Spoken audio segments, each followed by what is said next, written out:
Isang mapagpalang araw sa ating lahat, Ramonians, lalo na sa lahat ng mga baitang pito na mag-aaral na nakikinig sa atin ngayong araw na to. At magkaroon tayo ng aralin ukol sa mga sinaunang Asyano. Alam naman natin na isa sa pinaka-kritikal na pag-alam ay ang paano nga ba o sino-sino nga ba ang mga unang tao sa Asya. Ito ang pinaka-papaksain ng ikalawang markahan. At umako na tayo. Ang ating pinakalayunin o pangkalatang layunin sa araw na ito ay ang sumusunod. No? Higit kailanman dapat nating matalakay rito yung konsepto ng kabiasnan at yung katangian nito. Mababatid din natin kung ano ang ibig sabihin din ng kahulugan ng salitang sibilisasyon. No? Ang ating mga tiyak na layunin ay paliliwanag ang konsepto ng kabiasnan at katangian at naiisa-isa yung katangian ng kabiasnan. Let's go further.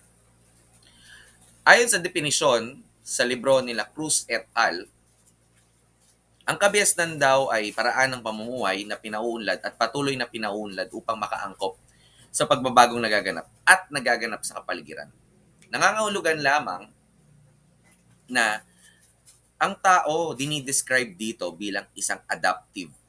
Ibig sabihin, kung may pagbabago man, nag-a-adjust ang tao sa anong nangyayari sa kanyang kapaligiran. Malinaw na kapag mayroong ibinatong problema o suliranin ang kalikasan, kapaligiran, ang tao, hindi niya basta-basta tatanggapin lamang ito. Mag-a-adjust siya para maka-adapt at maka-adjust dito. At sinasabi din dito, no, patuloy na pinauunlad. Halimbawa, yung mga kagamitan noon ay hindi naman nakatulad ng kagamitan ngayon. Pag tiningnan ninyo, mas sopistikado pa nga eh. Halimbawa, mayroon tayong mga modernong teknolohiya na ngayon. Noon, wala pa naman yan. Isang magandang example nito, evolution ng cellphone. Kasi, pag tinignan natin yung evolution ng cellphone, dati mula sa may antenna pa, the keypad, hanggang sa naging touch screen. So, patuloy na pinauunlad, no, yung mga kagamitan. Bumabagay siya sa anong hamon ng panahon. Ano pa? Sistema ng pagluto. Dati, wala namang kalan. Pag tiningnan natin, talagang nag-uumpisa pa ng apoy, nagsisiga pa. Ngayon, electronic na. Diba? So, mayroong pagbabagong nagaganap na iniaangkop ang tao. Kaya ang kabiasnan, sabi nga ng ilan, no, ang mahabang salita pa nito ay kabihasaan. Diba? Kasi yung root word niya talaga, bihasa. Nakikita dito yung pagiging bihasa ng tao. Saan nagiging bihasa ang tao? Mayroon tayong palatandaan dito, pectus P. No? Tandaan po natin yon, pectus P. Ano yon? Una, nakikita natin ang isang kabiasnan kung mayroon nang nag-i-exist na mga namumuno. No? Makikita natin kung mayroon bang pamahalaan, di ba? Nakikita natin yung organisadong mga institusyon. Bakit kailangan ng pamahalaan? Dahil ang pamahalaan, tinitiyak dapat nito na napatutupad ng mga pinuno, yung mga batas, patakaran, para maisaayos ang lipunan. Walang kabiasnan na walang maayos na pamunuan. Kaya yun yung una. Pectus P, letter P, pamahalaan. Sumunod naman, ekonomiya. Natutugunan ba yung pangangailangan ng dumadaming populasyon? Halimbawa, may bagong ipinanganak ng mga bata. Sa inaharap ba may titira ng mga ito? May makakain pa ba ang mga ito? Yon ang tinutugunan sa ekonomiya. Kung paano natutugunan yung pangangailangan at kagustuhan ng mga tao sa isang partikular na pamayanan. Letter E, no?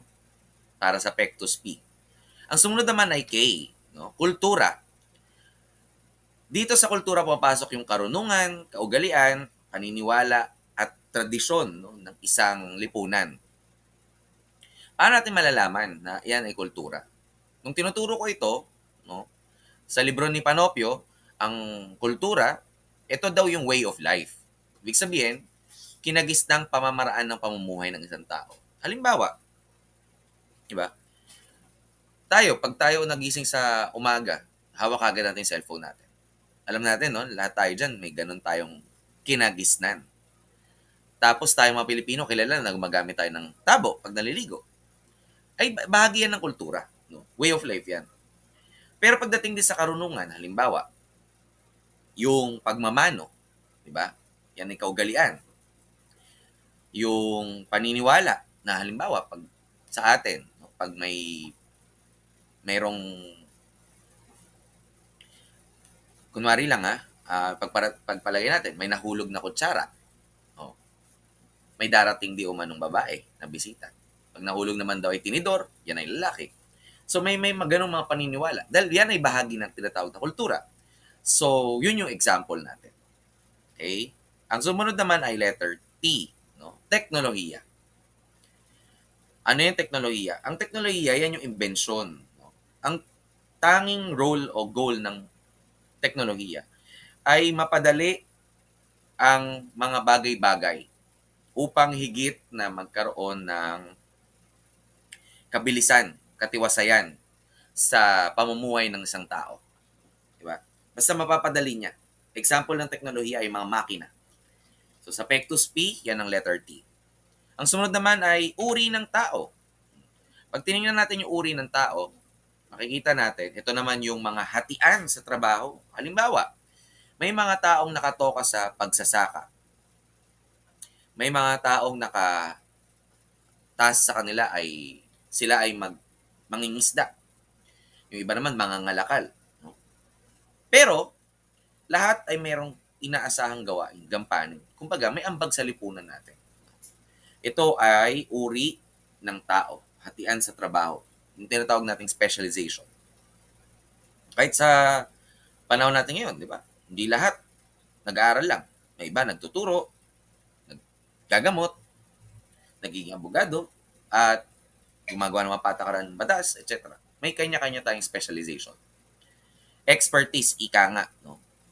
Sumunod naman ay yung sa Pectus P, sistema ng paniniwala. Malinaw sa atin na ang sistema ng paniniwala, ito yung realisasyon ng tao na mayroong Diyos na lumika. Mayroong nasa itaas na kontrolado ang mga bagay-bagay sa mundo ito. Yun, no? Yung likha niya, no? mataas na uri ng nilalang na lumika ng sanlibutan. Yun. Okay? Next ay ang panghuli, yung Pectus P. Yan yung Pectus, di ba? P-E-K-T-U-S. Ang panghuli ay pagsulat. Dahil may nililinang na literacy di umano no, sa bawat kabihasnan. Ito naman yung kakayang bumasa at sumulat ng isang lipunan. Pero bakit nga ba na natural na dapat nakapagsusulat ng isang lipunan? Parang estudyante lang yan. Ba't ba tayo nagsusulat sa classroom? Kasi para may balikan tayo pagdating ng araw. Meron tayong ma-review, etc. Ganon din no, sa kabihasnan. Para may mabalikan sa patunay na nag-exist tong lipunan na to. No? Yang pagsulat na yan ay tanda na may kakayahan at kasanayan ang lipunang ito. Okay? Tatandaan natin yan. No? Sa anumang uri ng kabihasnan, merong Pectus P. Merong pamahalaan, ekonomiya, kultura, teknolohiya, uri ng tao, sistema ng paniniwala at pagsulat. Sumunod naman ay ang sibilisasyon. Ang sibilisasyon galing yan sa salitang Latin na civitas, na nangangahulugang lungsod. Sabi nila masalimot ang pamumuhay sa anumang lungsod. Ano ang ibig sabihin ng masalimot? Ang ibig sabihin ng masalimot ay ito yung mahirap na landasin sa pamumuhay. Hindi madali ang kaparaanan para makasurvive. Dahil nga masalimot ang sitwasyon. Ano ang mga dahilan para maging masalimot ito? Hindi natin patatagalin pa. Tunguin na natin ano ba mga karakter ng isang sibilisasyon. Una, ay malaking populasyon sa sentrong urban. Halimbawa na lamang natin, no? Nakita natin na maraming tao sa Maynila dahil sentro ang lungsod na to. Okay? Yan yung isang bahagi ng sibilisasyon. May malaking populasyon sa sentrong urban. Ibig sabihin, may sentrong lugar at maraming tao ang nasa sentro na yun. Bakit maraming tao sa sentro? Dahil nandun yung majority ng transaksyon na kailangan ng isang tao. Hospital, edukasyon, pamumuhay, trabaho, negosyo, komersyalisasyon, etc. etc. Kaya nandun sila sa sentro. Sumunod na dahilan bakit sopistikado o komplikado ang mga pamumuhay, kaya itinuturing na masalimuot ang pamumuhay sa lungsod. Arkitektura. Pag pinansin natin, tignan natin yung mga buildings at paligid natin. Pare-pares ba ng design? Di ba hindi naman? So may iba't ibang uri ng disenyo na tinitingnan sa bawat sibilisasyon. May iba't ibang uri ng building, may iba't ibang uri ng disenyo sa loob ng tahanan. Hindi naman pare-pareho ang disenyo ng bahay ninyo. No? Pag napuntahan ninyo yung bahay ng kaklase nyo or what. At sistema ng komunikasyon. No? May kakayahan dapat ang isang lipunan na kapag usap. Diba? May wika, may alpabeto, at may numero, no? Aspektong numerical. Kaya magbilang ng isang lipunan. Infrastruktura, ayan, yung iba't ibang taas ng building, diba? Iba-ibang uri at gamit ng building. Hindi lang to building, no? Pwede tong daan din, iba't ibang uri ng disenyo kung paano madadaanan. Excuse me. Yung ika-5 ay ang division ng paggawa. Alam natin to, no? Yung kanina nabanggit na natin. Kung sa kabihasnan, ito yung uri ng tao dahil sa specialization. Sa sibilisasyon, ito rin yun, no? Halos. Baga, sino yung mga nasa technical na aspekto? Sino yung mga nasa paggawa? Sino yung mga nasa produksyon? Diba? Yan, division ng paggawa. At ang panghuli ay uri ng tao sa lipunan. May mga nakatatas, may upper class, may middle class, at lower class. Mayroong ganyan ang sibilisasyon. Hindi pantay-pantay ang lipunan. Yun yung isang bagay na nakikita natin sa isang sibilisasyon. Bilang bahagi ng higit na pag-unlad, no, ng pagtuklas natin sa sinaunang mga Asya, no, kailangan malaman natin na ang tao ang pinakamataas na uri ng nilalang noon. No?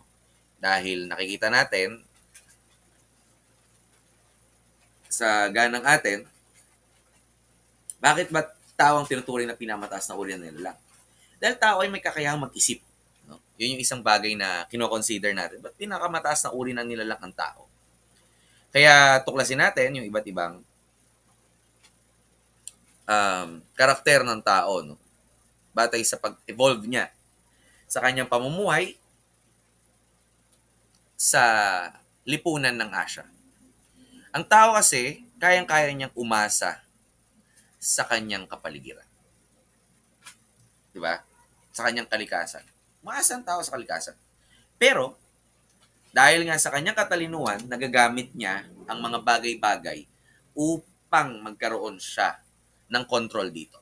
Ano ang nagawa niya? Nagpapastol siya, nag-aalaga siya ng hayop. Nakokontrol ng tao anong dapat niyang gawin dahil sa kalikasan. Meron pa. Taglay din ng tao ang pagkatuklas. Mga bagay-bagay na. Siguro ganito yan. Tutubo itong halaman na to sa ganitong lupa.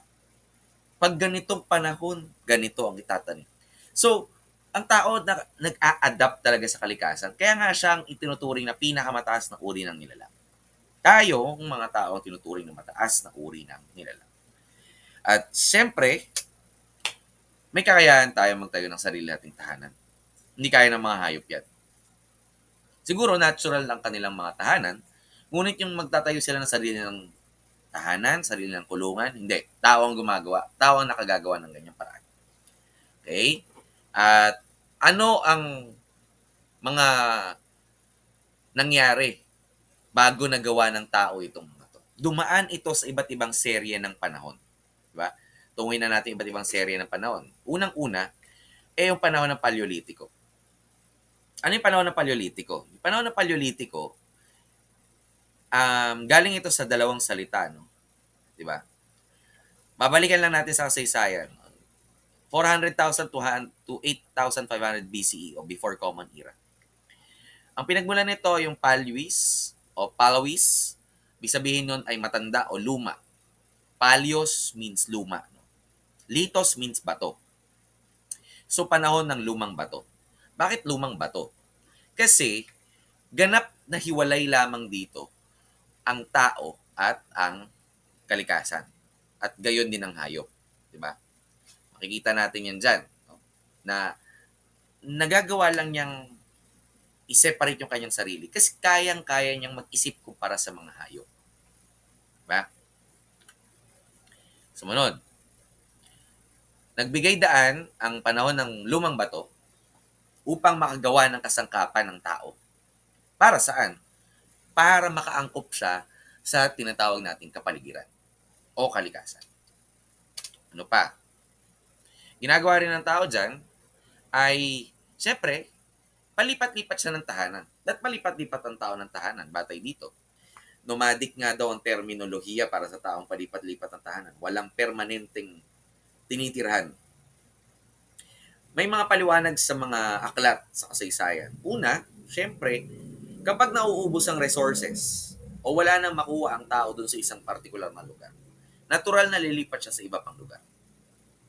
Kalawa, syempre, isang tinitingnan, kapag ang lugar na yon ay hindi makaangkop ng lubos yung tao, lilipat siya sa ibang lugar.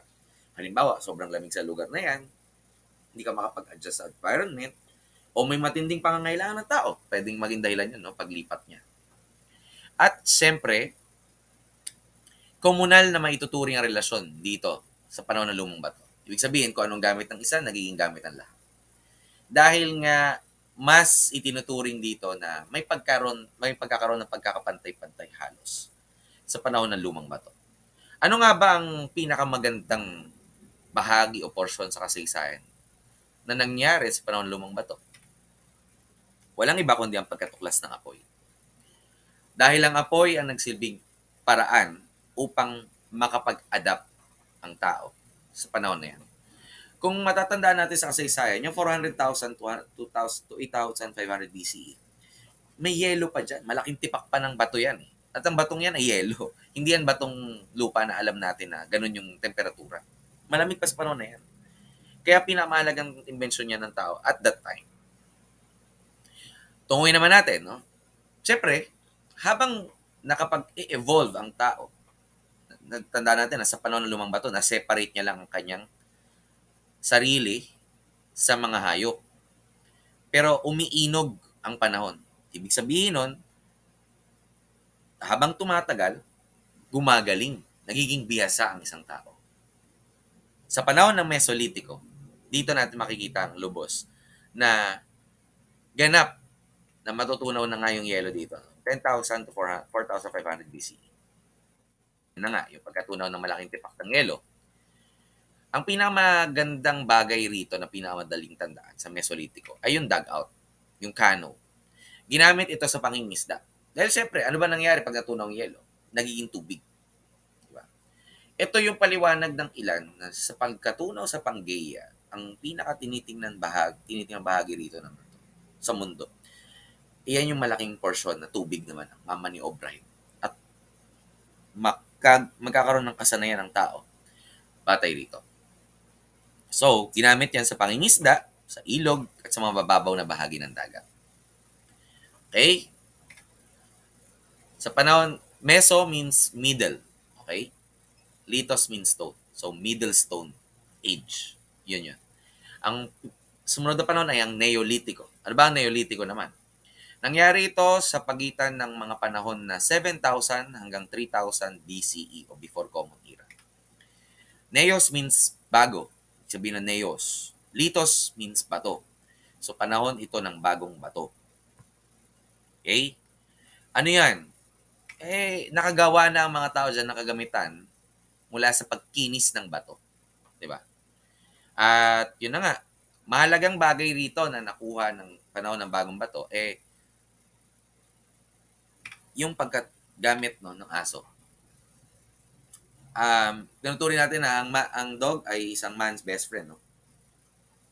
Kasi, siya ang pinakaunang domestikadong hayop na nakasangkapan ng tao sa kanyang mga interes o personal na interes para makapamuhay. Ano ba natutunan pa ng tao sa bagong bato? Yan. Nakagawa ng palayok mula sa luwad. Di ba? Makikita natin yan. Yung mga kagamitan na pag-iimbakan. Paggawa ng sisidlan mula sa mga dayami, mga grass. At syempre, yung Neolitikong Revolusyon. Ano ba yung nangyari sa Neolitikong Revolusyon? Dito na mag-uumpisa yung iba't ibang panahon na susunod matapos ang bato. At ito na nga ang sumunod, no? Yung panahon ng metal. Sa panahon ng metal, malinaw na kasangkapan yung pinaka nagmamatter. Bakit itinuturing itong kapanahon ng metal? Diba? Nagumpisa nang matuklasan yung metal. Ano yung mga ginamit nila nung natuklasan yung mga metal? Yung tanso, ginamit para sa kagamitan at sandata. Diba? Yung bronze, yung pinaghalong tin at copper, nakita na nila na nagbe-blend yung dalawa. At yung ginto at pilak. Nagumpisa nang matuklasan yung metal, nagumpisa na rin magkaroon ng pagmamaniobra higit, no, sa kapaligiran na mayroon tayo. At yun na nga, dahil nga may metal na, nakakapaghabi na rin ng tela, nakapagdisenyo na ng palayok, di hamak na mas nakatulong ang teknolohiya nito upang higit na mapaunlad ang buhay ng tao.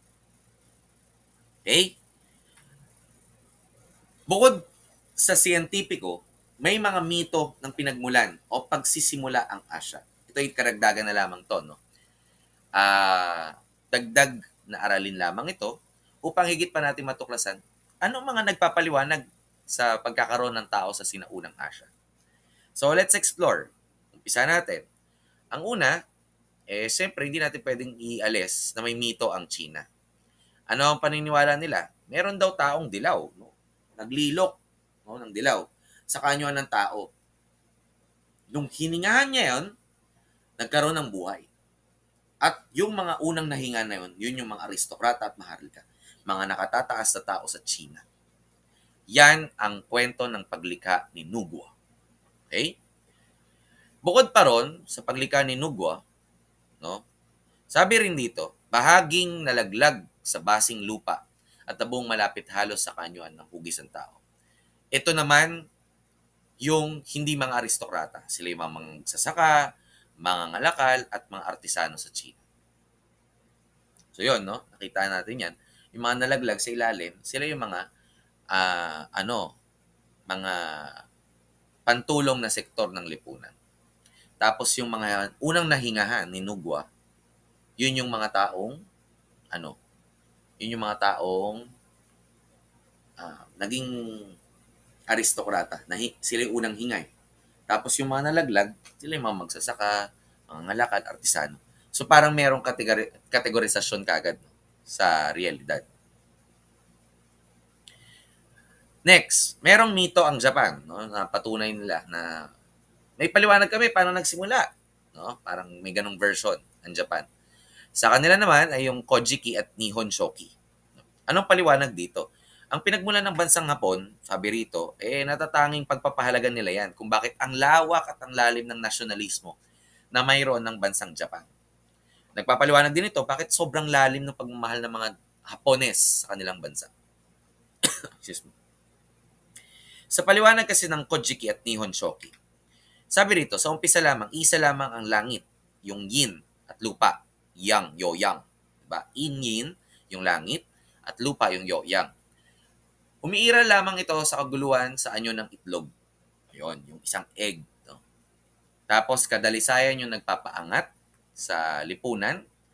Batay rito, sinasabi rito, yung pagiging mabuti, pagiging mainam. No? Kaya, ang ginagawa dito, paglayo sa pagitan ng langit at lupa, doon nabuo yung mga pulo. No? The mere fact na nagpapaliwanag yan, no, ng pagkakaroon ng separasyon ng tao. Okay? Yan. Dito rin mauugat yung kwento sa pagkabuo ng dalawa pang Diyos. Ano yan? Yung una, mababanggit na dito, no, si Isagani, isang lalaking Diyos. Izanami yung babaeng Diyos. Tapos, meron pang 6 na Diyos na ma-encounter along the way. Okay? Pero mahalagang mabanggit natin kasi makikita rin natin to habang pinaiinog natin yung aralin sa ikalawang markahan. Itong kwento nung kay Amaterasu. Yan. Diba?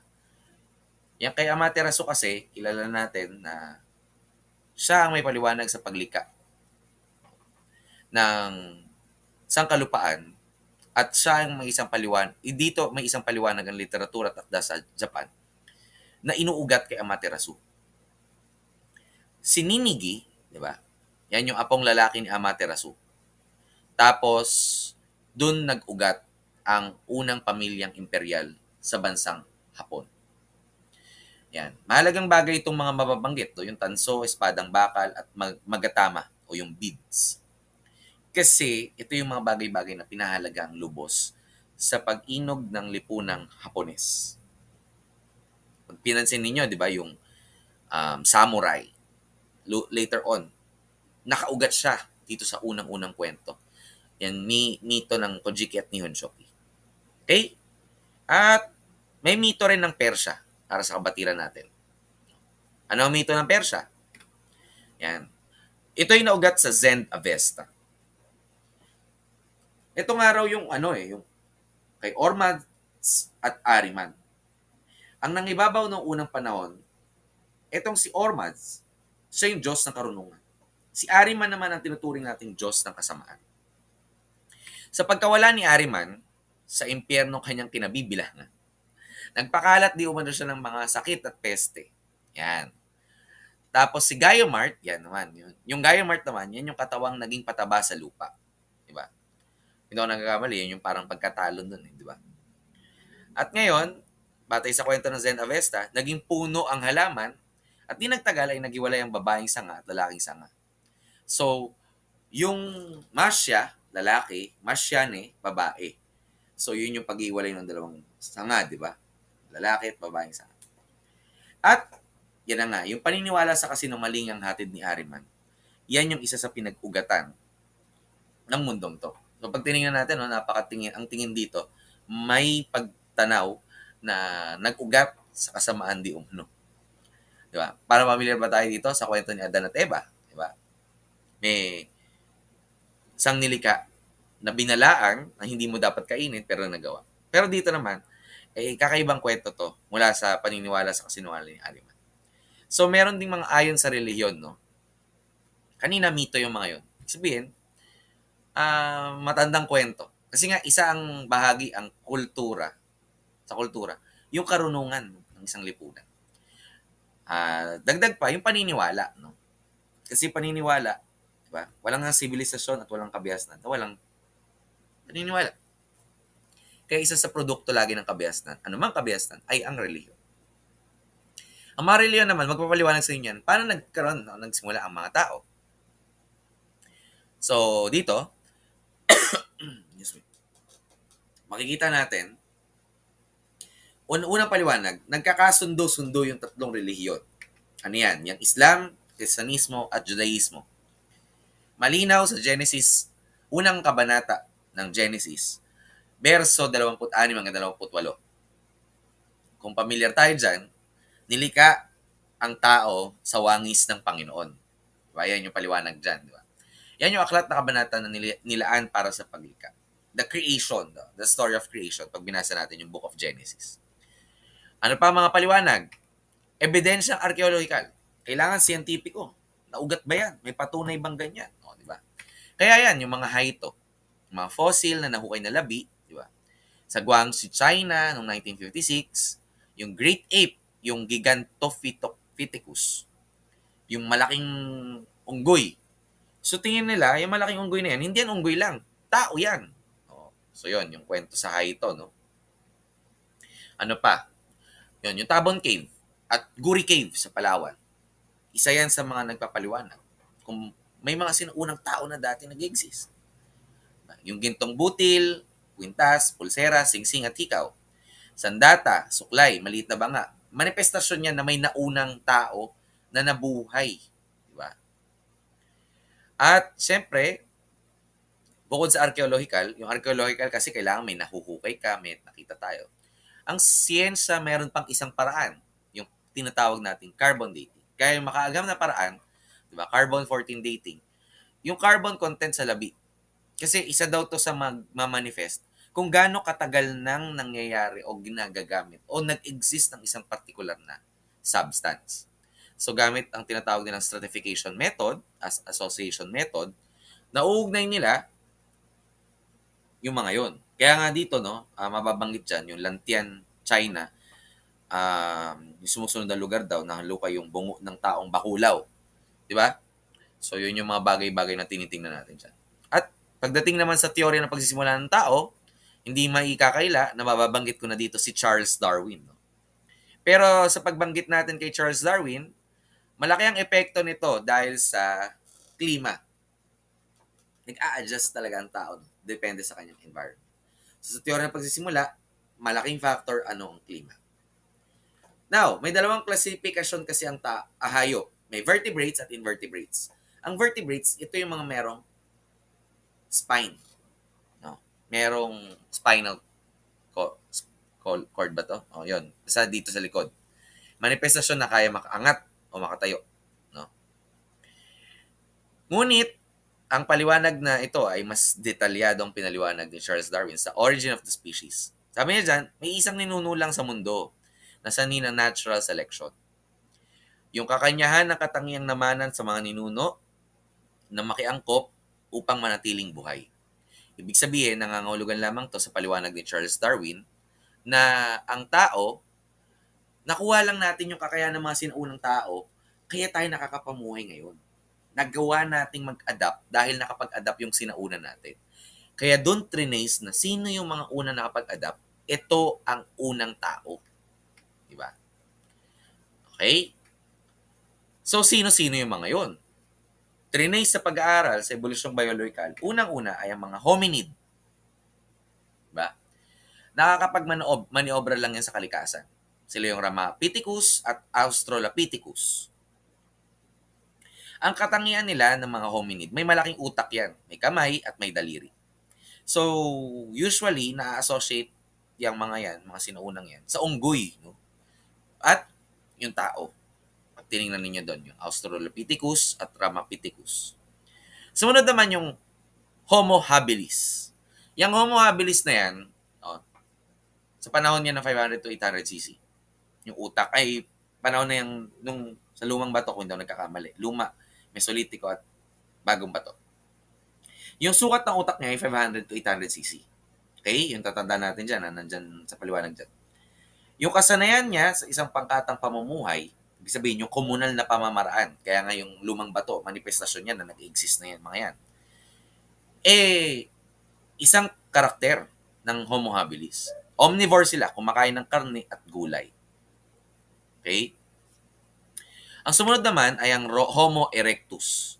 Ang Homo erectus, may paliwanag na dito, no, yung kakayahan ng isang tao na dihamak na, kayang-kaya niya, no, mag-isip. Malaki na ang utak niyan. Ang sukat ay 950 to 1,100 cc. Yung mga kasangkapang bato at kasangkapang pang-pag-alaga ng hayop, yan, nagagamit na ng mga Homo erectus. Nakikita nyo yung invention niya, diba? Pero hindi pa metal yan, ha? At ang pinakamatalinong uri ng tao ay ang Homo sapiens. Ano ang Homo sapiens? Sabi ni Dr. Fox, Dr. Robert Fox, 1962, no, sa natagpuan nila sa Tabonman. Ito'y taong nakapag-iisip na. Kaya niya na mag-isip. Dahil namamaniobra niya ng kalikasan, nakakapag-invento na siya, at higit sa lahat, kaya niya mag-evolve pa ng pag-iisip. Nakakapag-stretch out siya ng mga bagay-bagay. At dito natin mawakasan kung paano nga ba tinitrace ang mga sinaunang tao sa Asia. Naway, tugunan natin ang mga susunod na gawaing ibibigay sa atin ng ating mga guro sa Araling Panlipunan 7. At gamitin natin ang video ito upang mapunan ng mga talahanayan, activity, at higit sa lahat, ang pagsusulit na ibibigay sa inyo. Para maging sukatan kung kayo ba ay natuto sa ating aralin. Yun lamang at malayang paglalayag sa kaisipang Asyad.